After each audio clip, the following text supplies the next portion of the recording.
Did WWE copy the homework of WCW from 1994?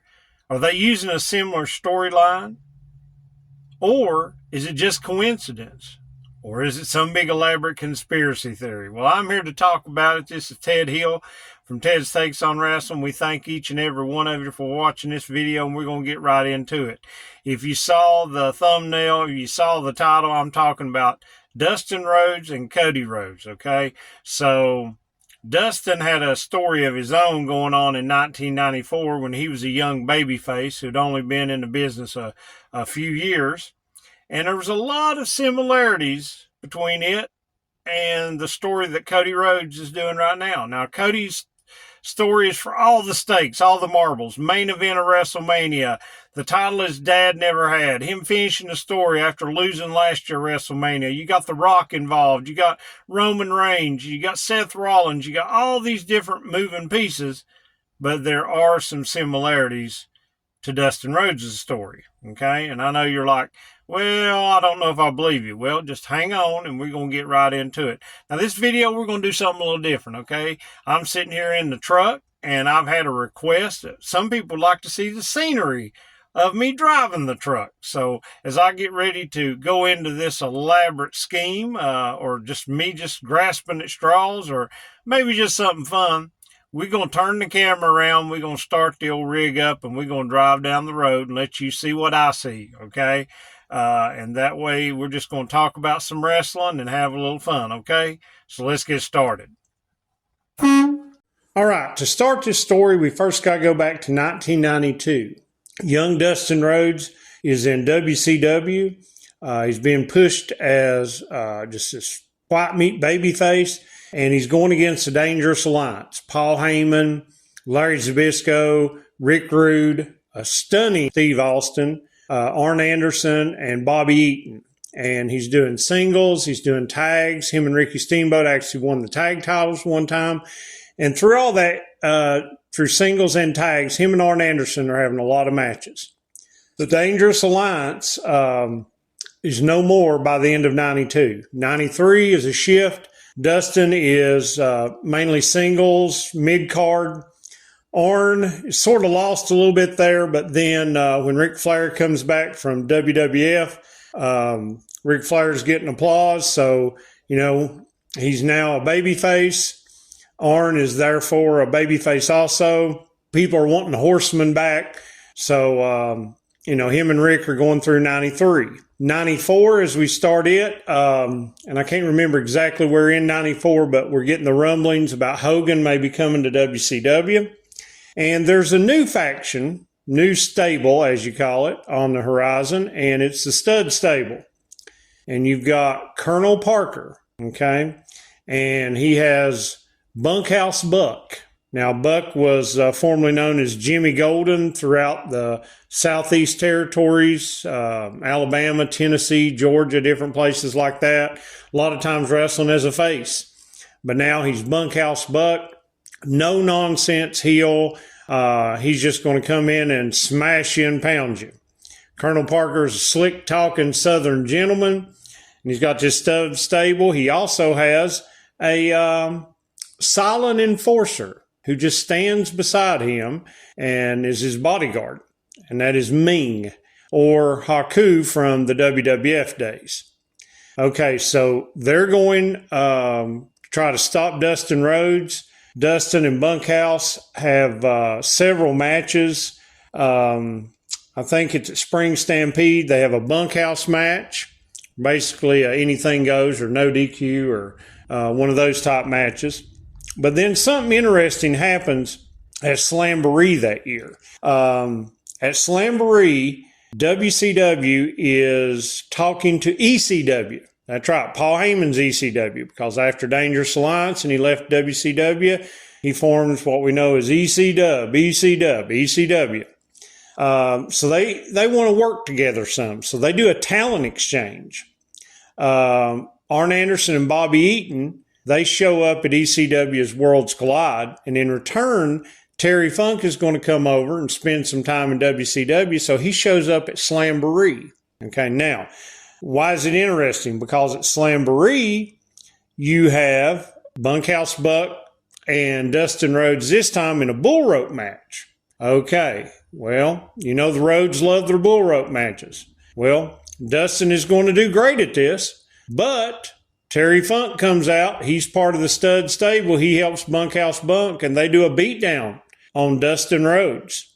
So now Dustin is scrambling. He's got the numbers are against him. What's he going to do? Well, we're gearing up for Bash at the Beach. The big news, by this time, Hogan is officially signed with WCW. He's come in. They had the parade at Disney. And this pretty much overshadows any other storyline. But this is actually a really good storyline about Dustin fighting, that babyface trying to overcome the odds. But at Bash at the Beach, Hogan is going to face Flair. And so this is on the undercard. But, Dustin has to find a tag partner because it's going to be, Colonel Parker and Bunkhouse Buck and Terry Funk will be tagging. Ming will be in the corner there.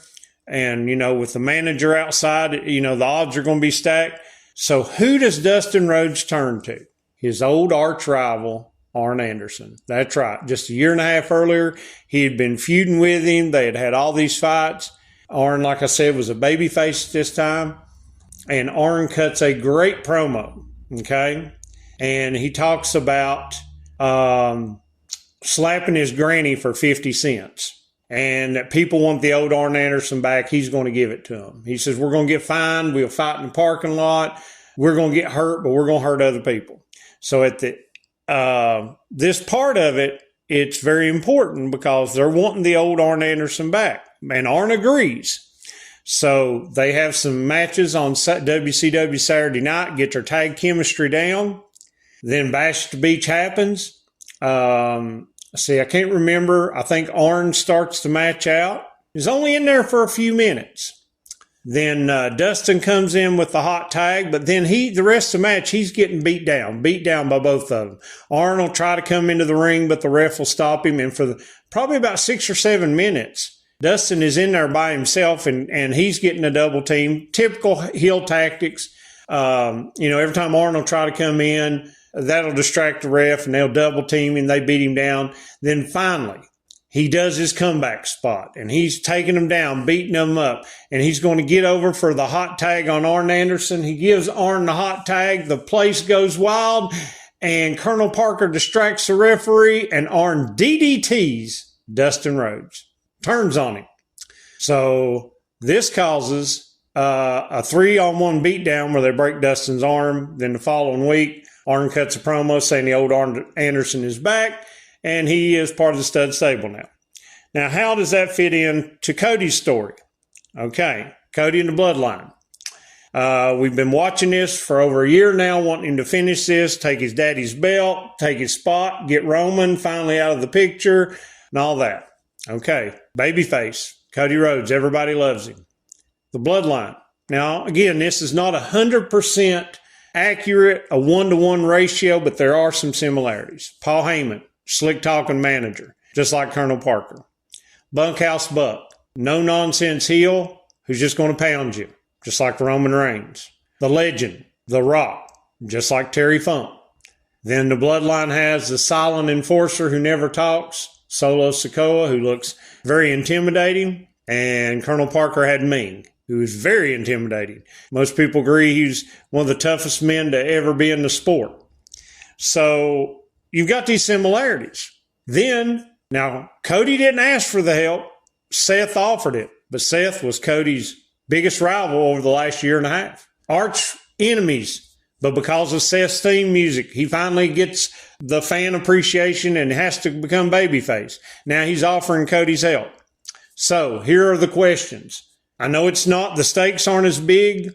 The things are a little bit different, but still. Babyface, slick talking manager, no nonsense heel, legend, silent enforcer, tag team with your arch rival. And we know that's a trope all through wrestling about tagging with your arch rival. The enemy of my enemy is my friend type thing.